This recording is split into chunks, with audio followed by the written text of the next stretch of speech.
Hi, welcome to the Health Study How-To series. My name is Ophelia. And my name is Joshin. This video will cover how to frame your research question. So first you have to define your problem. What is your concern?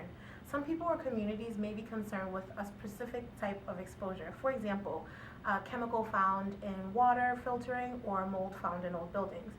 So if you think that an exposure might be negatively affecting your health, you might want to learn as much as possible so you can make a case about it or relate that exposure to a negative health consequence.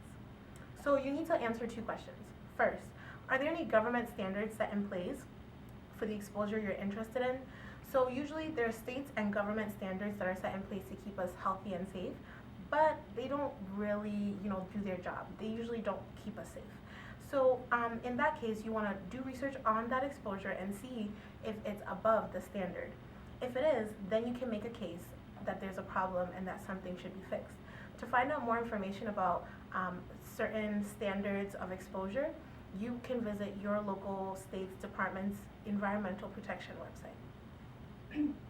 The second question that you want to ask is, can you narrow down the exposure that you are more concerned with? In many communities, there may be many exposures that you want to investigate, but an exposure study works best when the focus is only on one exposure.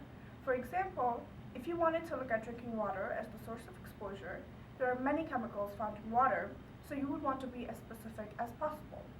With an exposure study, you can try to answer many questions, one of them being, how long do you have to be in contact with the source of exposure to be negatively affected by it? Can you be affected by the chemicals in the water if you shower with it but not drink it?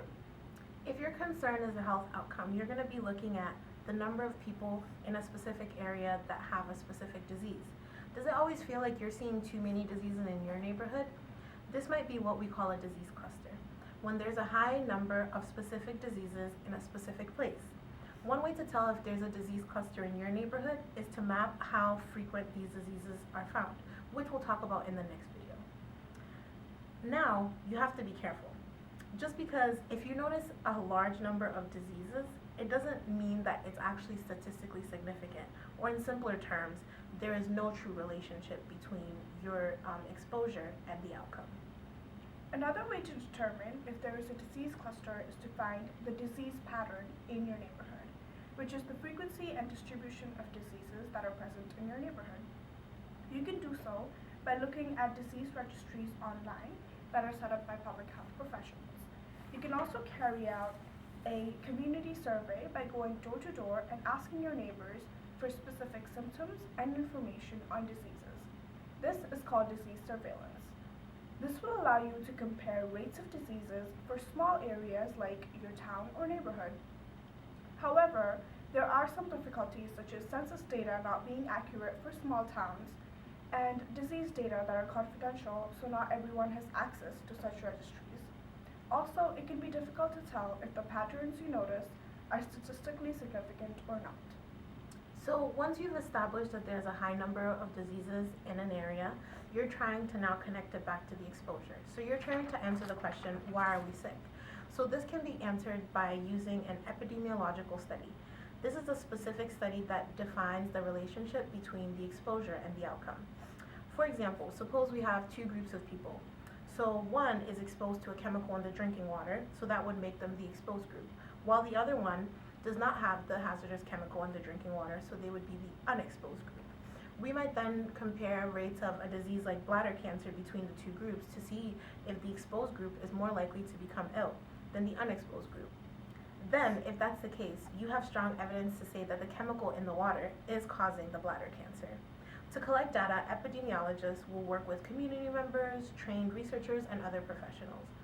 They can't do experiments on people, but instead they're investigating what has already happened, who was exposed, when, and what are the health outcomes among unexposed and exposed populations.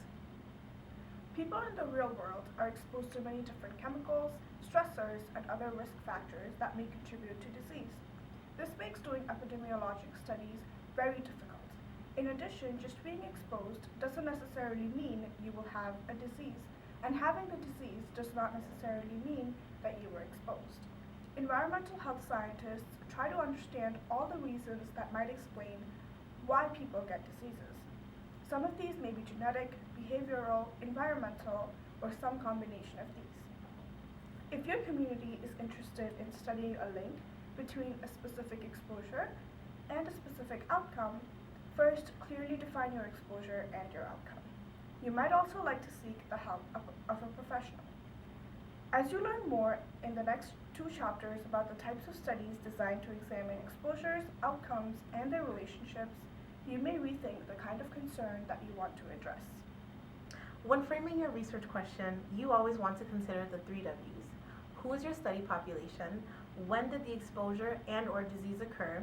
And where is your study population located? Who? This question, you're asking a few things. Who is sick? Who is being exposed?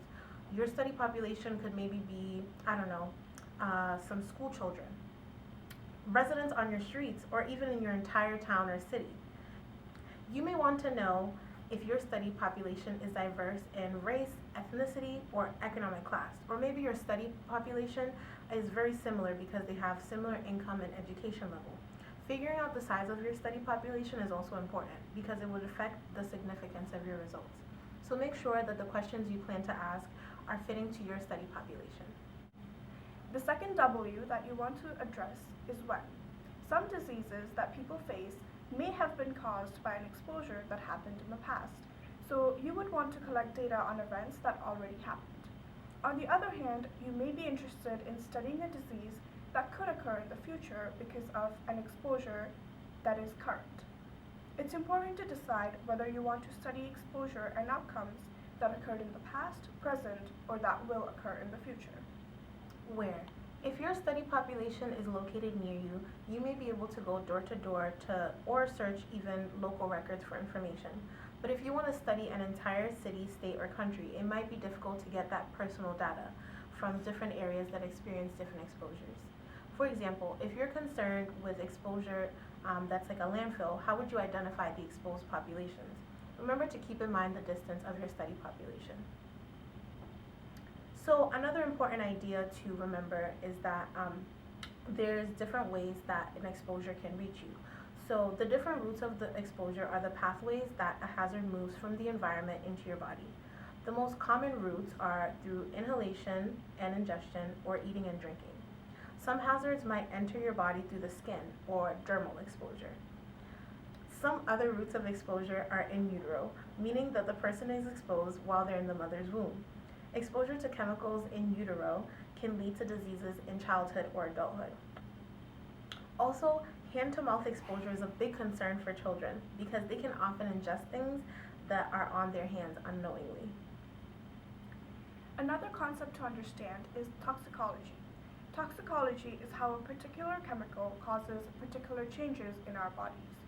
For example, to determine how a toxic chemical found in contaminated water would affect a person, scientists would look at several factors such as the route of exposure, the concentration in the medium or how much chemical is in the water, and other variables like how much water does a person drink each day. By combining all of this data, scientists could determine the toxicology of the chemical found in the water. To recap, if exposure is your concern, then you have to ask yourself 2 main questions. Are there any government standards in place for the exposure you're interested in? And can you narrow down the exposure that you're concerned with? If a health outcome is your concern, you can find the disease patterning through disease surveillance and see if it is an unusual amount of disease that is present in your neighborhood or town.